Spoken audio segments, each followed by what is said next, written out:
والدین کے ساتھ احسان کرنا بہت عظیم نیکی ہے۔ عبداللہ بن مسعود کہتے ہیں ایک شخص نے نبی صلی اللہ علیہ وسلم سے پوچھا کون سا عمل سب سے افضل ہے؟ آپ نے فرمایا وقت پر نماز پڑھنا اور والدین کے ساتھ نیکی کرنا،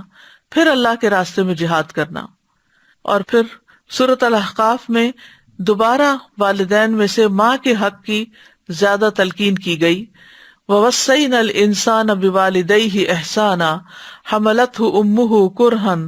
وَوَضَعَتْهُ كُرْهًا وَحَمْلُهُ وَفِصَالُهُ 30 شهرا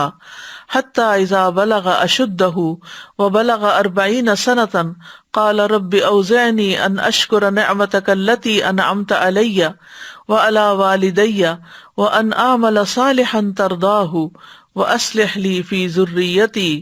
إِنِّي تُبْتُ إِلَيْكَ وَإِنِّي مِنَ الْمُسْلِمِينَ۔ اور ہم نے انسان کو اس کے ماں باپ کے ساتھ نیکی کرنے کی تاکید کی۔ اس کی ماں نے اسے ناگواری کی حالت میں اٹھائے رکھا اور اسے ناگواری کی حالت میں جنم دیا، اور اس کے حمل اور اس کے دودھ چھڑانے کی مدت 30 مہینے ہے، یہاں تک کہ جب وہ اپنی پوری قوت کو پہنچا اور 40 برس کو پہنچ گیا تو اس نے کہا اے میرے رب مجھے توفیق دے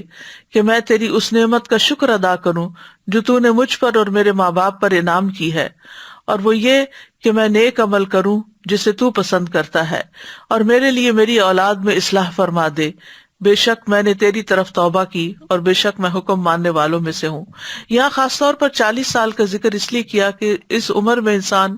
عموماً خود ماں باپ میں سے کوئی والد یا والدہ بن چکے ہوتے ہیں، اور جب ان کی اولاد آگے سے نافرمانی کرتی ہے تو پھر ان کو احساس ہوتا ہے کہ ہم نے اپنے والدین کے ساتھ کیا سلوک کیا تھا۔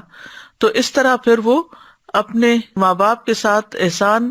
کرنے کے ساتھ ساتھ ان کے لیے دعا بھی کرتا ہے اور اپنی اولاد کی ہدایت کی دعا بھی کرتا ہے۔